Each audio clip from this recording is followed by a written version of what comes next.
Welcome back to Steel and Vance. We're talking about the 2018 World Junior Hockey Team and the alleged sexual assault and the investigation along with it. 2018, Linda, 2024. Yeah, we're talking about now, of the 5 players, 4 of them are in the NHL. I mean, have a look at the faces. Fans all over Canada know who these people are. And it just was an explosive story that had the London Police Service this week, the chief finally coming out and addressing it, because a lot of people were wondering, why did this take so long? This case stems from an incident on the evening of June 18, 2018 in downtown London, involving players of the Canadian junior hockey team who were in the city to attend a Hockey Canada event. After the event, the accused and several teammates met the victim at a downtown bar and later invited her to a hotel room where the sexual assault by the individuals now charged took place. So we almost meet this story at the most recent point, but when this broke, our next guest was at the forefront of it. He is the senior correspondent for TSN. He is Rick Westhead. If you don't read Rick Westhead, you should. And we thank you so much for taking some time to join us to sort of parse out and unpack this story that's so complex, Rick. Yeah, it is. This story, I stumbled onto it in 2022 when in the summer I was overseas in Serbia working on a feature story, and someone said to me that I needed to get to the courthouse in London, Ontario as soon as I could to obtain some court documents related to a civil lawsuit that was ongoing. And so I managed to find someone to go to the court for me and pull those documents and read them. And what they outlined was just horrific. They, in this statement of claim, a woman who is referred to as EM in a lawsuit for $3.5 million was suing the Canadian Hockey League, Hockey Canada, and 8 unnamed hockey players over an alleged sexual assault. And in the documents, she alleged that she had gone to a bar in London after this golf and gala event that Hockey Canada had put on, and that she'd gone back to a hotel with one of the players where she'd had sex with him willingly, but that after that took place, she's alleged that the player then called some of his teammates and that they came into the room, and that for hours after that, she says that she was sexually assaulted by the group. And, she's done several interviews with London police. While there was, in the media initially, this narrative go any further than her civil case and that she was not cooperating with the police, that wasn't true. And the London police chief the other day actually addressed that and said that right from day one, that she had wanted to see this through. So it's been, a story I think that's touched Canadians from coast to coast to coast. The allegations are horrible, and even still, we still have to remember that in Canada we've got presumption of innocence, and that these players haven't presented their defenses yet, and that they're innocent until they're proven guilty.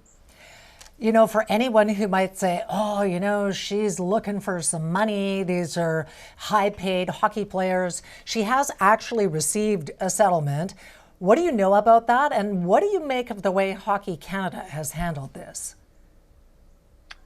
Well, she has received a settlement, and I'm sure I have no doubt that is going to be a core part of the defense of this case. That lawyers who represent these players are going to say something along the lines of you did this willingly, and you felt shame after the fact, and then you wanted to get paid for it, and then it was impossible to undo that lie, and you had to see it through to this point. I would imagine that's going to be, one of the arguments we're going to hear from the lawyers for these players if and when it gets to trial, which won't be for a while.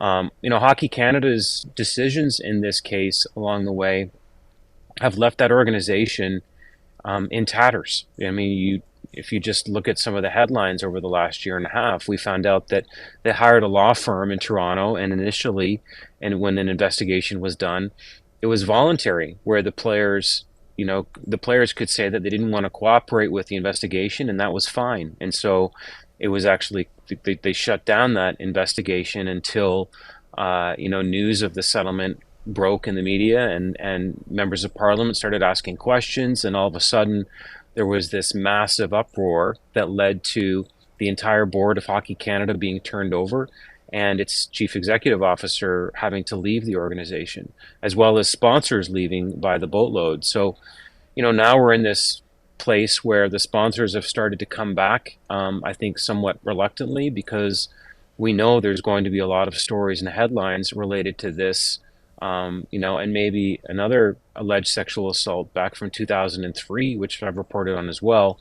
That one, just for viewers who haven't followed, again, we reported a story about how Halifax police have opened an investigation into allegations that a woman was sexually assaulted by Team Canada players in Halifax at the 2003 event. And again, that has not been substantiated, but we do know that Halifax police are looking into that. We're going to have to be locked on into watching your feed, your storytelling on TSN. As you mentioned, being at the forefront of this story is a huge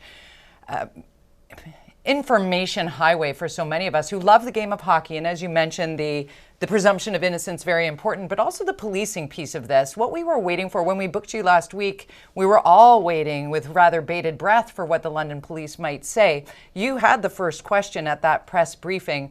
What did you take away from what was said in London earlier this week?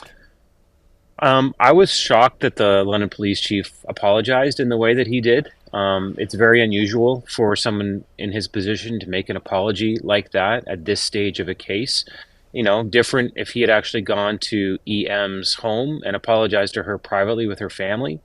So that surprised me. It surprised me that he referred to her repeatedly as a victim throughout his press conference, because, as we've talked about a couple times here, someone who is charged with sexual assault is innocent until a jury or a judge says otherwise. Mm-hmm. So that was surprising. I was also surprised a little bit that the London police chief kind of made a bit of an awkward move where he talked about how, the media has a role to play in this, and that women are often sexualized in music videos and things like that. I'm not sure the point that he was trying to make.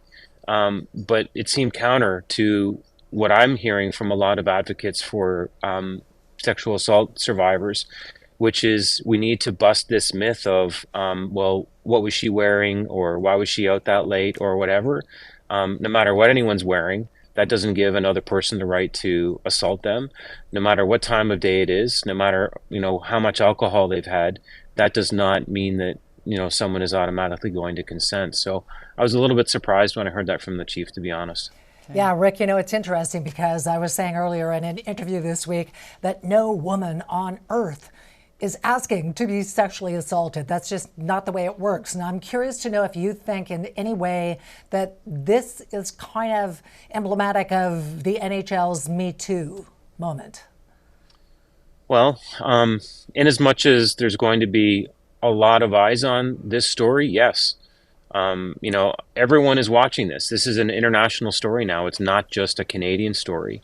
You have these high, and we talked earlier about what the arguments that the defense team is going to make.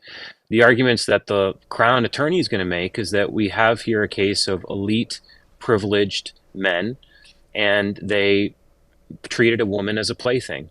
And then when it became clear that that she was hurt by this and that she had reported it through her family, they tried to do everything in their power to convince her not to do that.